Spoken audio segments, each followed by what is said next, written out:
That you said, though, it's been kind of unseasonably hot even for this time of year. I mean, the mountain's average high temperature this time of year is 79 degrees. And, you know, you have to remember that we're just under a couple of weeks away from the official start of fall. And that means the temperature should start to reflect it, but pretty rare when the calendar matches up with how it feels outside in South Carolina. I think we're all pretty well versed in that. 84 degrees, that's our normal high temperature in the upstate. Today we hit 92, so a few degrees cooler than yesterday's 95. And 87 was your official high temperature in the mountains. So we're between 5 and 10 degrees above normal. So that's going to likely stick around for a few more days before we start to see at least some sort of indication of what time of year it is. There's some other high temperatures across the area, 90 in both Rutherfordton and Spartanburg, with Asheville once again hitting 87. Temperatures stay in the mostly 70s in the upstate, 72 in Spartanburg, 77 though in Clemson, still a little bit on the warm side at downtown Greenville's airport, and we're seeing some 60s starting to pop up in the mountains.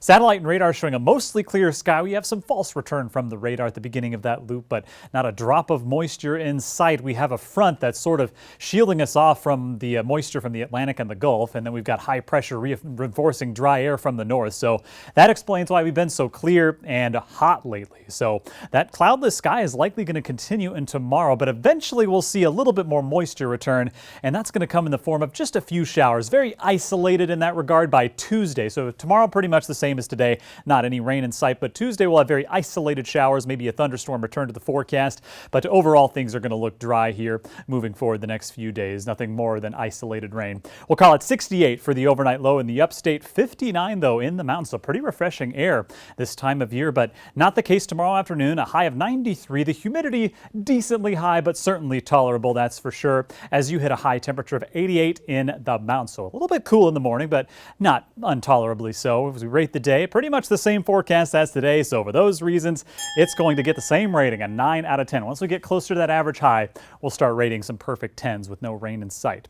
But that's not the case this week. Isolated showers return, and you have to also remember that we're approaching the peak of hurricane season, so the tropics definitely indicate that. So we still have Tropical Storm Gabrielle, which strengthened a little bit today as it's moving north and eventually going to move to the northeast, so it's not expected to threaten any sort of landmass whatsoever.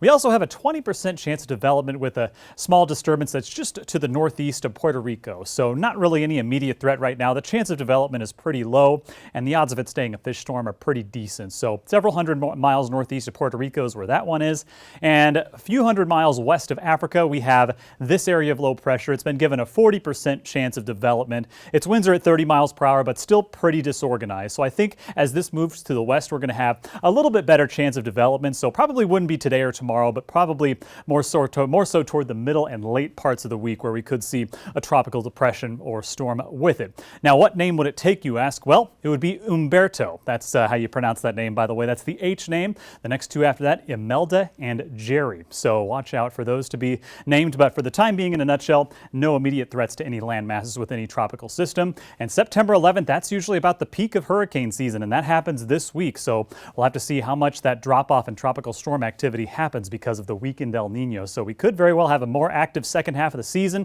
but we'll have to see what happens with that. So we're just going to pass the peak this week. September usually an active month, and parts of October usually too, especially recently. So still tropical season. We're right in the middle of it. So hang in there. We've got a couple of months to go. Here's the 7-day forecast. Just isolated rain chances Tuesday, Wednesday, and Friday. A little bit more cloud cover and spottier rain heading into Saturday, Sunday of next weekend. That's also going to result in a cool down. Lower and middle 80s expected for high temperatures with even upper 70s in the mountains by Sunday.